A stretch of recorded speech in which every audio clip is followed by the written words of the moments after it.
Hello student, मैं हूं नीरज कुमार पाठक। एक बार फिर से आप सभी का लक्ष्य कोचिंग ऑनलाइन क्लासेज के इस प्लेटफार्म पे हार्दिक स्वागत करता हूं। काफ़ी स्टूडेंट्स के कमेंट आते हैं कि सर जो पढ़ते हैं वो भूल जाते हैं। तो आज हम लोग चर्चा करेंगे इस टॉपिक पे कि पढ़ा हुआ याद कैसे रखें, पढ़ा हुआ कैसे याद रखें, इस बात पे चर्चा करनी है। और इस बात पे चर्चा करने के लिए सिर्फ हम 2 पॉइंट्स लेके चल रहे हैं। केवल 2 पॉइंट आपको देखना है। 2 पॉइंट अगर आप देख लिए और उनमें आप सुधार कर ले गए तो आप जितना कुछ पढ़ेंगे उसका अधिकतम पार्ट आपको याद रहेगा। अब हम लोग स्वामी विवेकानंद तो हो नहीं सकते कि एक बार पढ़ा पूरा जीवन भर याद रखें, लेकिन अगर हम कुछ ट्रिक अपनाएंगे तो ऐसा हो सकता है, क्योंकि वो भी एक इंसान थे, उन्होंने भी कुछ किया होगा, मेहनत किया होगा, तब इतनी सफलता मिली, इतनी ज़्यादा याददाश्त उनकी हुई।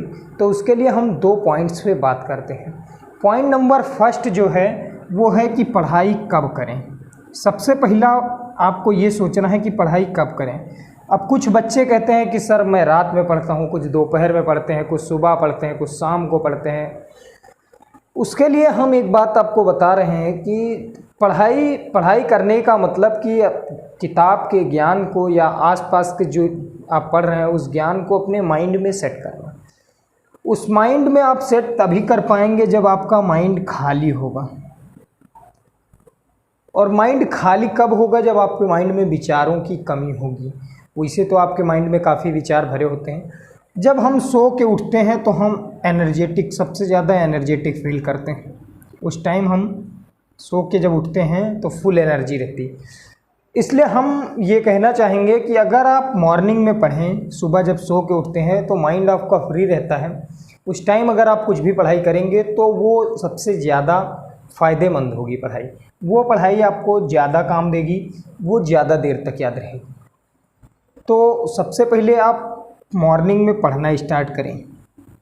अगर आपकी कोचिंग मॉर्निंग में है तो आप ऐसे टाइम से उठें कि मॉर्निंग में कोचिंग जाने से पहले 1 से 1.5 घंटा आप पढ़ाई कर लें, और कोचिंग से वापस आने के बाद 1 से 1.5 घंटे आप पढ़ाई फिर कर लीजिए, तो आप अच्छे से बिल्कुल कवर कर ले जाएंगे। जो कोचिंग में पढ़ाया जाना है उसको आप पहले से घर से पढ़ के जाएंगे, और जो वहाँ पढ़ाएगा उसको आके फिर रिवाइज करेंगे, तो आपका टॉपिक जो है बिल्कुल कवर हो जाएगा। अब दूसरा पॉइंट हमारा है रिवीजन कैसे करें। रिवीजन तो हर एक बच्चा करता है, लेकिन सबके रिवीजन करने का तरीका अलग अलग है। रिवीजन करने का तरीका जो है उसको आप लोग ध्यान से सुने। रिवीजन करने का तरीका जब तक आप सही नहीं करेंगे तब तक आप याद नहीं रख सकते किसी भी टॉपिक को।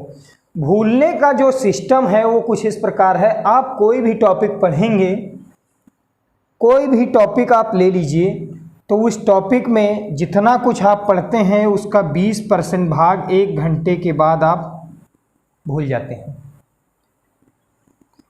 40% भाग आप 6 घंटे के बाद भूल जाते हैं। 55% भाग आप पूरे 1 दिन के बाद भूल जाते हैं। और उस टॉपिक का 75% भाग 1 महीने में आप भूल जाएंगे। और 90 से 95% भाग आप 1 साल में भूल जाते हैं।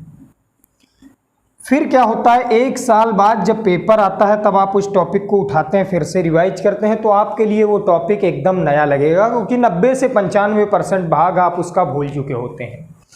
ये है आपके भूलने का स्टेटमेंट। 20% आप 1 घंटे में भूल जाएंगे। जो आपने पढ़ा उस टॉपिक को 1 घंटे बाद रिवाइज करने की कोशिश करिए, 20% आपको कम लगेगा। 40% 6 घंटे में भूल जाएंगे, 6 से 7 घंटे में। 1 दिन बीतेगा, 55% आपका लॉस हो गया। इसलिए अब हम तरीका कुछ बताएंगे आपको कि रिवीजन कैसे करें। रिवीजन करने का मतलब आपने जो टॉपिक लिया, मान लीजिए आप कोई टॉपिक ले रहे हैं, एक छोटा सा साइंस का कोई टॉपिक है आपका, उसको आपने आज पढ़ा। 24 घंटे के अंदर आप उसको एक बार रिवाइज करें। कितने घंटे के अंदर? 24 घंटे के अंदर। फिर 1 सप्ताह से पहले एक बार फिर रिवाइज करें। फिर 21 दिन पर एक बार फिर रिवाइज करें। 3 माह के बाद एक बार फिर रिवाइज कर लें। अब वो टॉपिक आपका बिल्कुल 99% कवर हो जाएगा। और उसके बाद हर एक साल या हर 2-3 महीने के बाद उस टॉपिक को आप एक बार देख लें, हर 2-3 महीने के बाद एक बार देख लें। जब तक आप थोड़ा बहुत भूलेंगे तब तक आप उस 2-3 महीने के बाद उस टॉपिक को एक बार देख लेंगे। कंटिन्यू जब रिवीजन बनाए रखेंगे वो टॉपिक आपके दिमाग में 100% बरकरार बना रहेगा। तो देखिए दोस्तों, पढ़ाई कब करें वो सबसे पहले आप सेट कर लीजिए। पढ़ाई ज़्यादा से ज़्यादा कोशिश करिए कि मॉर्निंग में हो। सेकंड इम्पॉर्टेंट जो आपका टॉपिक है वो ये है कि रिवीजन कैसे करें। रिवीजन बच्चे करते हैं, सब बच्चा रिवीजन करता है, बिल्कुल सही है, लेकिन रिवीजन करते हैं पेपर के टाइम। पेपर के टाइम रिवीजन करने के टाइम आप मत दीजिए, उस समय सिर्फ आप देख लीजिए किताब को और कॉपी को, नोट्स को, लेकिन आप रिवीजन जो है डेली का डेली करते रहें। और पूरे वीक का एक दिन आप सेट करिए कि पूरे वीक का रिवीजन एक दिन में होगा, फिर पूरे मंथ का सेट करिए, फिर 3rd मंथ का सेट करिए। इस तरीके से आप रिवीजन करेंगे तो पूरा सिलेबस आपका तैयार होगा। धन्यवाद।